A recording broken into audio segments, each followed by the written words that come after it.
Welcome to another PC Sportscards PSA Submission Reveal. This is Josh with PC Sportscards. If you haven't seen our videos before, we do reveals on orders going to and coming from grading companies, and we talk about the math behind making money grading cards, whether it's to grow your collection, grow your wallet, quit your job, do any of those things. We want to help you understand the math behind the submission process and how you can make money doing it. It's how we grew our business from 2017 to becoming the biggest PSA submitter and one of the biggest consignment companies out there. If that kind of stuff interests you, shows value to you, hit that subscribe button, click the little bell so you can get alerts every single time we post a video. Today's video is going to be a lot about modern, pre-modern cards, stuff from the 90s, early 2000s, not as much ultra modern in this one. So I think it's a lot of fun. It's my childhood. So let's get started with this 1992 Fleer Griffey. So we're going to go over the math behind submitting a card like this. What I mean by that is, if you look over the cards and you get the grades that you expect to get based on the pop report, is this card a profitable card, or what kind of percentage do you need to hit to get this card to be profitable? So at $2 raw and $19 to grade, you're into this card for $21. The more you spend on the card, or the more you spend on grading, the higher you're into it, which means you need a better percentage. This card's $12. As you can see over here, the card sells for $14, taking out fees and everything, looking at $11, $12. We said 12 to round up. $12 minus $21, which is your cost. You lose $9 every time you get a 9 on this card. $65 what a PSA 10 sells for. So take out fees. $55 minus $21 equals $34. So basically, if you look at that, you're looking at about a 25% gem rate. But there's a lot of 8s here also, so we lowered that to about 33%. So 1 out of every 3 needs to be a gem so you can make money with a card like this. Now, you're looking at the gem rate, and it's 36 out of 116, which is give or take 30%. This card is a really borderline card when it comes to submitting. And for that $2 to $7 range, you could find a lot more cards that are modern, ultra modern, Griffeys, whatever, to make money with. I'm not saying you're going to lose every time, obviously, but these are the numbers. And we're going to go over this with a number of Griffeys today. We have some first ballot Hall of Famers we're going to talk about. This is a really, really cool order, and we're going to be able to dive really deep into these numbers. So, again, if that's the kind of stuff that you see value in, or you think that some of your friends might see value in, recommend it to them, the more you guys subscribe, like, comment on these videos, the more time and resources we can dedicate to making more of them, right? And the more video, if it's valuable to you and we're making more, it's a win-win for everybody. So please, if you haven't already, check it out. Hit that like button. And this, like, already, guys, look at these cards. We're seeing Stadium Club, UD Final Edition. Like, these are the cards that people, like my friends growing up, are like, my friends from growing up are now reaching out. Oh, should I grade this? Should I grade this? Should I grade this? And now we can send this video and show them how to do it. And if you have questions on how the math works, let me know. I am a math-focused person. It's just how my brain works. So, and when I submit cards and when I do it, I'm doing it to make money. I'm doing it to make money to grow our business. I'm doing it to make money to hire new employees. I'm doing it to make money to invest more in our content. I'm doing it to make more money to buy myself other cards. There's a lot of reasons that I'm doing it. I'm not really buying a lot of this stuff to collect for myself because I collect very, very specific things. And so I'm looking for cards, and I'm looking for little niches where I can make more money. And sharing it with you guys. And the reason I'm sharing it is because there's enough to go around. There's enough to go around. There are always cards out there. And I hate that there's people out there that charge for stuff like this. I mean, I don't think the people that charge have any idea what they're doing in general. And their niche is trying to take advantage of people. And it sucks. It's bad for the hobby. I think there's a lot of bad apples out there. Can't really see. Just quick look. There's a crease on that bottom corner over here. Really, it's a tough one to catch. Looking at the card. I can't really get it in the light, I don't think. Yeah, there it goes. In that bottom corner, you can see that crease. So, gotta be careful when you're looking these cards over, especially... Yep, this is a crease in the other corner. Especially the stuff that's really lower value. Obviously, these cards are tough. So, and one other thing is when we post these videos, let us know what you like and don't like. Let us know if you agree or disagree. We want to talk about all of this stuff with you. It's fun. This is actually bringing... I used to do these a lot, and then we stopped, and I'm having a ton of fun doing them again. These are the Rockies and Marlins inaugural cards, which are really... They were rare. Kirby Puck. That's such a cool looking card. The huge bat. Donnie Baseball. Cal Ripken, really nice to people's face. Really not a nice person when the cameras were off. Kirby Puckett. Sorry if you're a big Ripken fan. I'm not. Big Hurt. All right, and now let's get into our second topic, which is another Griffey. Told you we do a lot of Griffey stuff today. We got a Griffey Marlins inaugural. Again, we got $5 raw. If you pay a little bit more, these numbers change. Pay a little bit less, these numbers change. We're using what we see. It sells for about $20. Take away fees, which is 80. You get 85. If you sell through us, you get 83 or 85% minus $1. So I cut it all the way down, $3.50. So you get $16. So you lose $8 with every PSA 9. 142. So I this was in July last year. Markets come down. The card ladder value on this card is $120. So I tried using that. Take away the fees. Again, this is basically like selling on eBay. Directly or through us, you get roughly the same number. So you get $105 minus the 24 equals $81 profit. So you need 10 losses to make up one win. So you got to go 1 out of 10 to be profitable. 1 out of 11 is basically breaking even. So 1 out of 10 is profitable, 10% gem rate. Now you're at a 25% gem rate on this card. This is a card that seems to be in tougher condition, but if you know how to look over a card, it's a really tough grade to find, tough card to find. Look how low that pop is. But it is a card I would consider sending in when I'm I'm sure the picking rate on that is much, much harder because these cards have been around for such a long time. But the numbers, if you trust your eye, the numbers say find 10 of them, send them in, you're going to make money. That's what the numbers say. And again, math equation. And I also, even when I'm doing these math equations, I tend to be really conservative. I want to make sure that I can make my money. And that's a big jump on that one, right? Big jump. This is a sick card. I love these. I love that they did they brought these back in recent cards. This is my childhood. This is great. I was 10 years old when these cards came out. So, and I know there's a lot of people out there that watch these videos that get sick and tired of the ultra modern stuff. We haven't seen one ultra modern card. Now we have them in here. You will see them. Got Ronaldo stuff from the 90s. I'm sure this is a good hit. PS6 Ronaldo.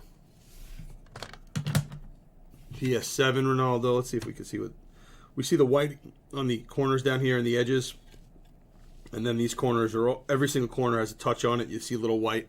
So that's why you're getting 7s on a card like this. And then let's look at this 9 to compare it. You don't see that same white on the bottom. You see a little white on this one corner up here. Flip it over and it's not obvious white on every single corner. So it's very obvious to tell the difference. But if you're not trained and you don't look a lot and don't really know how to look over these cards, you'll be, oh, it looks perfect. Those little hits on every corner are going to make it really hard to get 10s.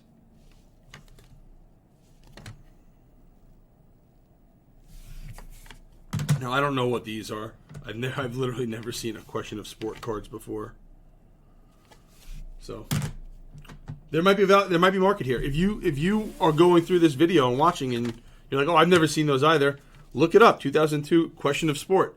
See if that might be a market you want to look for cards in. I mean, there's no picture of the player, so it's not my kind of thing. I guess there's a picture on the back, but not my kind of thing. But maybe there's a market there.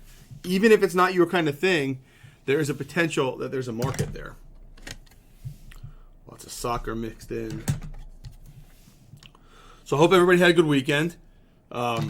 My Sun Devils got into the play-in game again. We find a way to always sneak into play-in games instead of actually getting into the tournament. So Wednesday night I'll be watching the 9 o'clock tip-off for my Sun Devils. Adrenaline Mbappe. I am not going to be in on Thursday or Friday. Like I said in the last video, it is a national holiday to me. My wife and I basically eat wings and pizza and drink beer and tequila all night long and all day long. We got this thing for our computer, for our TV, that will split the screen into 4 different screens, and we can watch all the games going on. That's cool. Short print. So we're going to literally sit there watching games all day long from noon until midnight, with some breaks for our kid who's going to watch his TV on his iPad. He does not get any TV rights this week. TV rights are for Michelle and I. And, by the way, I know we said we weren't going to talk about this, but this is huge profit still. These judges are huge profit still, and it's a really, really easy card to gem.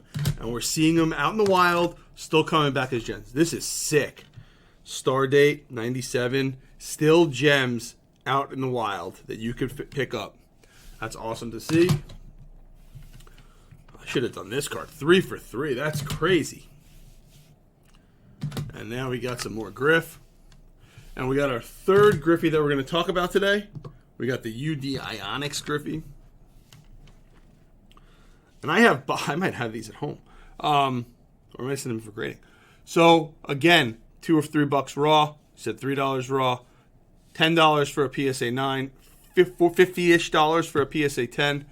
So, using those numbers, we got $22 cost, $15 if you lose, if you miss and get a 9, $20 if you hit it, which might be lower if you look at card letter value. It might be lower. That sale was a long time ago.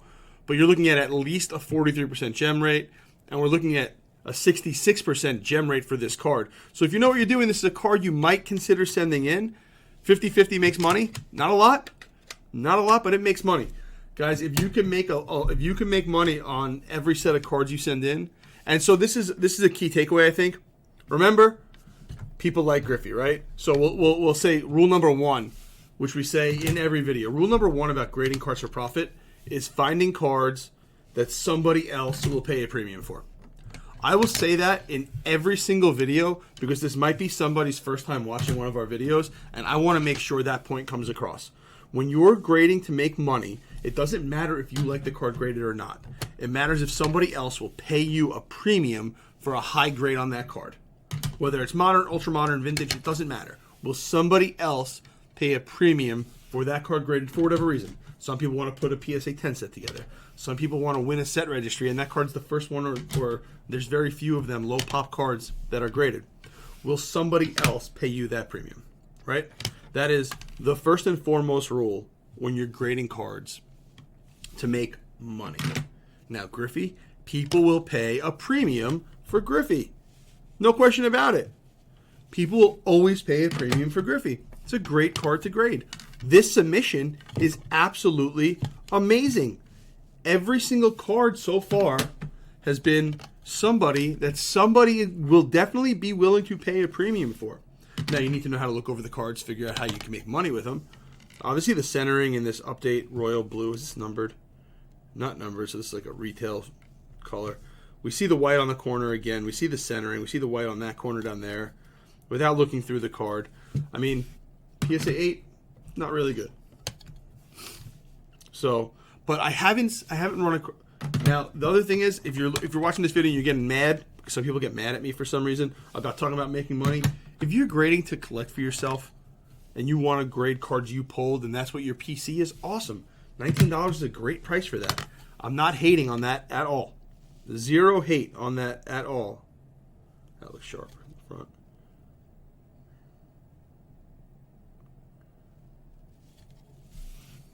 It's a 10. So I'm like, I don't see a problem with that. And it was a 10. I thought it was a 9 at first. So, somebody will pay a premium for Trey Lance, right? But like I was saying, if you're looking for cards to grade to make money, there's a lot of opportunity out there. So, I really hope you guys see value in these. I really hope you guys comment. If you're already subscribed, please ask somebody else that you think this could help to subscribe. The more we get, the better. We're going to be putting out a lot of stuff. We have some shorts that we plan to put out. We're doing a lot more green velocity. These are cool looking cards. I love the velocity cards. Now it's some Vlad. These prisms are real tough grades. What do you guys think of this submission so far? I know that there's one guy, Graded Cards, on YouTube that's going to love this submission. He's going to love this submission. It's all the stuff that he always talks about. I love this submission. Green Pulsar. Do you guys like the math aspect of it? What else could we talk about that would add value and get you more involved? Also, let's touch. We're about 16 minutes into the video right now. Let's touch on the $1,000 challenge for a few minutes. $1,000 challenge. I spent about $850 so far. The last stuff is coming in. I'm going to have a video up on the review of those cards very soon. Just waiting for most of it to be here so I could do it. There are some cards that are not projected to come in for a couple weeks still because they're from overseas. So that'll be what it is. A lot of the cards are already at PSA, already in the grading process. Jordan Love, Red Mojo. Probably that Jordan Love probably covered the other 3 or 4 Jordan Love misses. Prism Gold. It's got to be numbered 4 of 10. Mahomes. Literally no cards here, even if you get a 9s. Oh, this submission, I didn't say this in the beginning. This was a 170 or so card submission. It took about 2 months to come back, which is longer than a lot of them, but still 2 months is a great turnaround time. And we had 83% 9 or 10 rate. And you guys have seen already how many cards are modern and ultra modern, right? Like there's a big run of modern cards that are in here. So since there's all those modern cards, that's always going to bring down our grade rate. Silver Prism. Up and we go from Mahomes to this other guy that people like, Tom Brady, X-Fractor. Love the 2015 Topps Chrome. Love 14 Topps Chrome. Josh Allen. Literally all the right names. There are no cards in this submission that have been the wrong name so far. All right, next topic. Number 4. Why players and cards from, let's call it 2009-ish to 2018 are undervalued. Look at this pop report. Topps Chrome was the brand in 2013 of football. It was the number 1 brand. Only 1,500 Travis Kelce Topps Chromes have been graded. If you compare that to Prism nowadays for players, there are so many of them. There's Prism, Optic, and Select. There was only Topps Chrome. 2013. This was the brand. If Travis Kelce were printed post 2018, his cards would probably be roughly the same amount of money, and would be a ton more of them graded. Those guys reminds me a lot of guys from the late 90s, where there weren't a lot of them graded, and then all of a sudden those markets exploded. Then they came back, using Tim Duncan Topps Chrome as an example. At some point, there were only like 1,000 graded. I had 33 of them. I knew I had 3% of the pop report when I had 33 of them, and now there's like 3,000 Topps Chromes graded. So I think Travis Kelce and those guys, and to other sports, I think that even Tatum here is undervalued. I think Jokic, criminally undervalued. There weren't as many products, and even with a lot of products, there weren't as many cards printed. Here we go. We have to have a die cut Select in every single order, and here it is. Die cut Herbert. And then Trevor Lawrence. Not saying this is a bad card to grade. You're going to make money on it, but they're always there. And you're not seeing all those variations when it comes to Topps Chrome and other stuff like that. So I just think that those guys, there's so fewer cards available that they are undervalued, and there's upside in even just buying their cards. Winner Stays Gold, Duncan, like that. So if I were speculating on long-term cards, that's definitely something I would consider buying right now. Market might come down more. People might start grading more. Those are true comments, just like it happened with the late 90s stuff. Metalized. Let's see if we can see what's wrong with this card. Metallized Jordan. Yep, there's a line, like a fingernail line kind of thing, or a quarter line, like something was rubbed through that card. You can see it's going through his arm right here. There's your 6. Very obvious on the back. So when we see 4s, 5s, 6s, and 7s, we try to show you at least a few of them per submission, why they got that grade. RJ Barrett, this might be the first guy that people probably aren't collecting, but I like RJ Barrett, and these are 10s, so they're worth it. Splash Hollow Curry, I love this card. Shame it didn't get a 10. Jordan Poole. More Jordan Poole. Lucas Shock. These are really, really tough grades. If you look at the pop report on the Shocks, they're very, very low. Tough grade, tough card to grade. Platinum, again, these are really, really hard. Tatis, number 250. This might do really well. This is going to be a really low pop card just because Platinum is a really tough brand to grade. Prism Vlad. More Vlad. Another guy I think is criminally undervalued, Mookie Betts, especially his rookie autos. There are very, very few of them. He has so few cards, and they sell for like nothing. But I thought a friend who I was talking to about it last week, we compared Mookie Betts to a guy like Johnny Damon, where they just have great counting stats, but are they really that impactful? I don't know. Interesting comparison. Judge Bowman. Judge Bazooka, Judge rookies. A lot of money here. All right, last topic. Where will prices go with obvious Hall of Famers? Another one, 200 graded. They're 200 graded of Yachty. 80 10s, 89s, $30 raw, $150 a PSA 10. Interesting fact here, $42 for an auction and $80 for fixed price. Saw that a few times, so that's why I wanted to post it.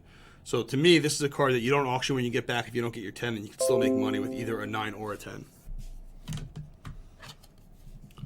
And to me, these obvious Hall of Famers, their prices are going up. Especially guys like that, because people will want to put together some kind of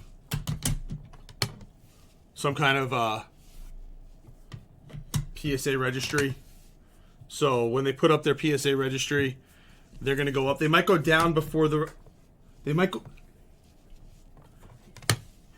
go down before the they get into the Hall of Fame, but at some point they will go up a little bit, especially when people want to put together their set registries or auto set registries. So if you can get Hall of Fame autos, those are great. Fields, great trade for him this weekend. Pete Maravich Platinum. This might be the first card that I don't understand why it was graded. Thick card. I don't know many people. I mean, yeah, I don't know. I don't know why that one's graded. I love the Magic, even though it's a sticker auto. Usually is not staying on the sticker. More Pete Maravich. And we end on, I think it's a pair. Yep. Pair of Kobe's. This one's so off center. Oops, bring closer. So, like I said before, if you guys found value in this video, hit that subscribe button, click the little bell so you can get alerts every time we post something. Really appreciate you guys watching. Look forward to doing the next one.